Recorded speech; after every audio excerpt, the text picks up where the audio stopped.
उसके साथ औरंगाबाद के जालना रोड के ऊपर सबसे महंगी ज़मीनें अगर औरंगाबाद में कहीं पर है तो वो जालना रोड के ऊपर है। और वहाँ पर तकरीबन जो ज़मीनें हैं वो वक्फ बोर्ड की ज़मीनें हैं। एक ज़मीन का मामला जो हमने उठाया है ये कैलाश बातना नाम के एक शख्स से ताल्लुक़ रखता है, बड़े बिजनेसमैन है। उन्होंने किसी तरह से इलीगल तरीके से मुतवल्ली से 99 ईयर्स के ऊपर लीज़ के ऊपर ले लिए वो जगह। उसके बाद जब उनको ये एहसास हुआ कि ये ज़मीन अब ये रोड के ऊपर ज़मीनों की कीमत आसमान चढ़कर बोल रही है, तो उन्होंने इस ज़मीन को बेचने का एक षड्यंत्र रचा। और उसको षड्यंत्र रचने के लिए उन्होंने औरंगाबाद के एक बड़े बिल्डर है जुगल किशोर तापड़िया साहब, उनका और संजय कासलीवाल नाम की एक कंपनी थी, तापड़िया एंड कासलीवाल एसोसिएट्स नाम की, इनके साथ इन्होंने डेवलपमेंट एग्रीमेंट किया। महानगर पालिका के अंदर फाइल सबमिट की और कहा कि हमको बिल्डिंग परमिशन है तो निकालना है, हम यहाँ पे शॉपिंग कॉम्प्लेक्स बना रहे हैं। महानगर पालिका ने वक्फ बोर्ड से कहा कि हम इनको एनओसी दो करके। एनओसी जब नहीं मिली तो महानगर पालिका के लीगल एडवाइज़र ने लिख दिया कि एनओसी की ज़रूरत नहीं, इसी लीज डीड को है तो हम एनओसी मानकर बिल्डिंग परमिशन दे दी गई। बड़ा भव्य एक शॉपिंग कॉम्प्लेक्स तैयार किया गया। इस दौरान जब संजय कासलीवाल साहब को ये पता चला कि ये मामले के अंदर अपन प्रॉब्लम में आ सकते हैं, वो कंपनी से बाहर हो गए, शुरुआत से ही वो बाहर हो गए। और उसकी जगह लाया किसको गया है तो राजू लेखराज तनवानी, जो ऑलरेडी एक मैटर के अंदर, ज़मीनों के मैटर के अंदर जेल जाके आ चुके हैं, तो उनको लाया गया। और उसके बाद फिर रजिस्ट्री ऑफिस के अंदर, लैंड रिकॉर्ड ऑफिस के अंदर, महानगर पालिका के अंदर किस तरह से साठगांठ किया गया। ये मामला लीगल है इलीगल है, ये कोर्ट के अंदर चल रहा था वक्फ ट्रिब्यूनल के अंदर। 2018 के अंदर वक्फ ट्रिब्यूनल ने ऑर्डर किया कि ये पूरा जो लीज डीडी है ये शुरुआत से ये टोटल इलीगल है और गलत तरीके से किया गया है। बिल्डिंग परमिशन जो दिया गया है वो भी टोटली इलीगल है।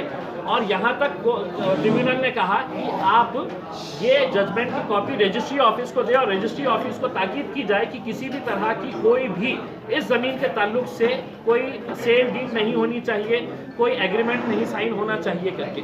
उसके बावजूद 2018 से लेकर 2020 तक धड़ाधड़ वहाँ पर रोज़ दुकानें बेची जा रही है, शॉपिंग कॉम्प्लेक्स, वहाँ पर बड़े बड़े धन्ना सेठों ने बड़ी बड़ी दुकानें खरीद ली हैं।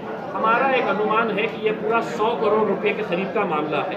और ये 100 करोड़ रुपए के मामले के अंदर तमाम अधिकारियों को खिलाया गया है। वक्फ बोर्ड के अधिकारी इतने ही दोषी है वहाँ पर। हमने ये मांग की है, मैंने खुद ने गृह मंत्री के पास जाकर है तो ये एक मेमोरेंडम दिया है, उनको बताया है, उन्होंने मुझे आश्वासन दिया है कि हम इसके ऊपर जल्द से जल्द कार्रवाई करेंगे। और अगर कार्रवाई नहीं होती है, इनके ऊपर एफआईआर रजिस्टर नहीं होता है, तो मैं 26 तारीख के दिन औरंगाबाद के जिलाधिकारी दफ्तर के सामने अपने 1000 लोगों के साथ मैं वहाँ पर आमरण उपोषण के ऊपर, भूख हड़ताल के ऊपर मैं खुद बैठूंगा और सरकार को ये बताऊंगा कि इस मामले के अंदर कोई समझौता नहीं होगा, इसके अंदर एफआईआर रजिस्टर करना ही करना है, क्योंकि कानून का धज्जियाँ उड़ाई गई है इस पूरे मामले को लेकर। ताल्लुक से मुझे बहुत ज़्यादा दबाव आया है और ख़ास तौर से जब कल मैं गृह मंत्री के पास गया और हमने जब ये तमाम पुलिस डिपार्टमेंट को, कलेक्टर ऑफिस को, डिविजनल कमिश्नर ऑफिस को, रजिस्ट्री ऑफिस को, इन सबको है तो हमने ये दिए।